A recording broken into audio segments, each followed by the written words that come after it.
Hey you guys, Trey Vittetoe here. So you're looking to hire a music producer. In this series, I want to talk about what you, the artist or songwriter, needs to know about the production process.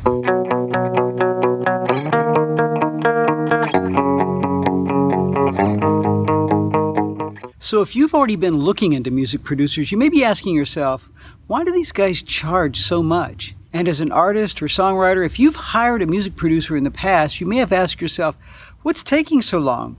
Is this guy really working on my project? There's a misconception created on websites like YouTube that music production is a quick cut and paste process.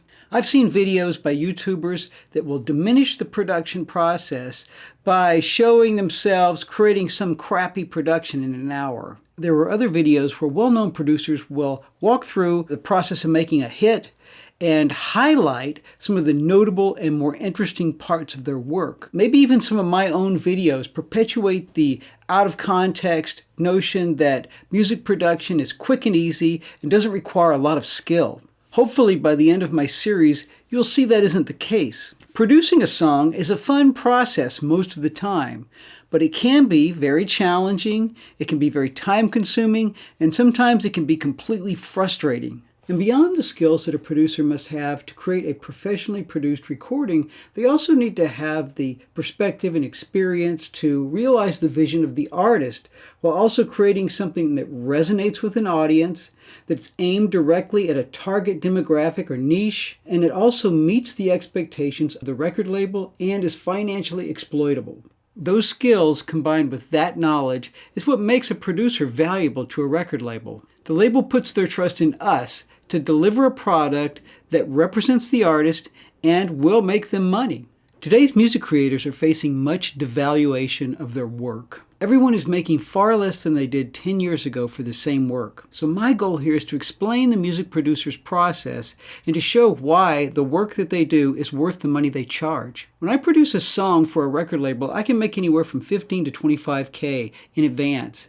But independent artists rarely have that kind of money to spend. So for them, professionals like myself charge far less for that work. But that doesn't change the fact that we still need to survive. So in this series, my goal is to explain what I do as a producer and show why it's worth the money.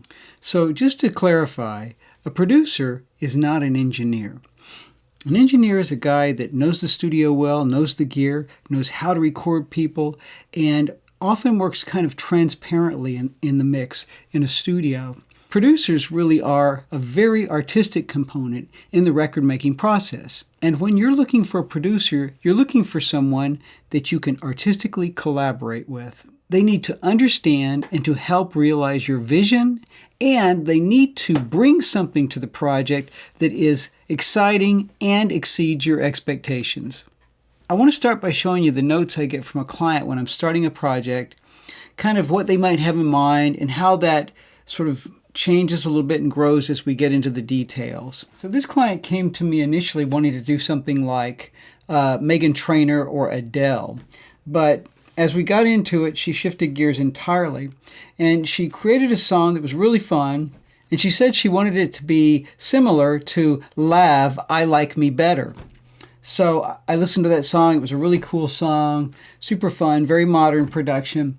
So I was excited to get into that. So she sent me her files, vocal files, some rough instrumentals that I could kind of get an idea of where she started. And as I listened to what she had, I came back and I made some notes to her. I said, I love your tone and simplicity. I think it works beautifully for the song. I asked her, I wanted to know if you're dead set on keeping everything in the production. So I wanted to know if she wanted me to use her instrumentation. One of the things that she had in her tracking was a steel drum. And I said to her, the steel drums aren't my favorite. And I hope you don't mind my saying, it's not impossible that I could make some magic out of that, but I would probably reinvent them a bit. So I wanted her to understand that as I was listening to what she had, I either would like to try something else, or I would like to really have the freedom to tweak it and make it more interesting and more in line with what I heard from Lav.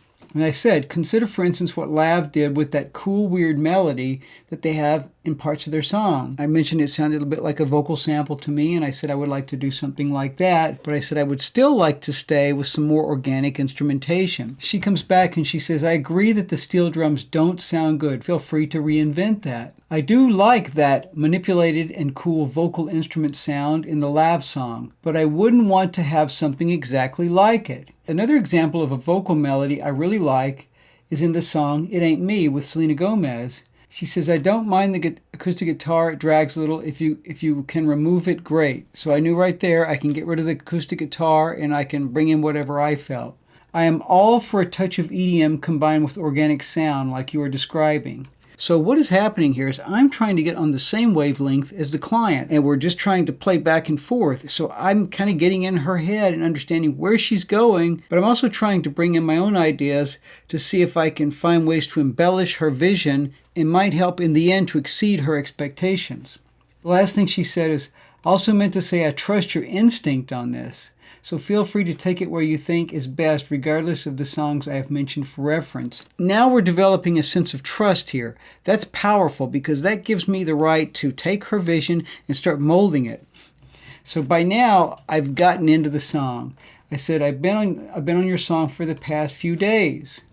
The music is mostly where I want it. Some of the vocals are edited. Now I'm just sort of reporting in to a client. So they'll know that I am focused on their song, working, and coming up with ideas. After a few days, I send the first mix. She comes back. She says, I love this, and I'm thinking only minor changes, if any. After I took her notes, she says, awesome. Such an uplifting recording. She says, I'll mark the job as complete. Thanks again for your excellent work. So this artist was very happy. The process of really getting into an artist's head is a big deal. You have to be creative in the way you think. You have to be open to ideas, but you have to come in with your own creativity and ideas. All right, in the next part of my series, I want to discuss how I spend my days building out a track, working on vocals, to the point where I'm actually in the mix phase of a project. So until next time.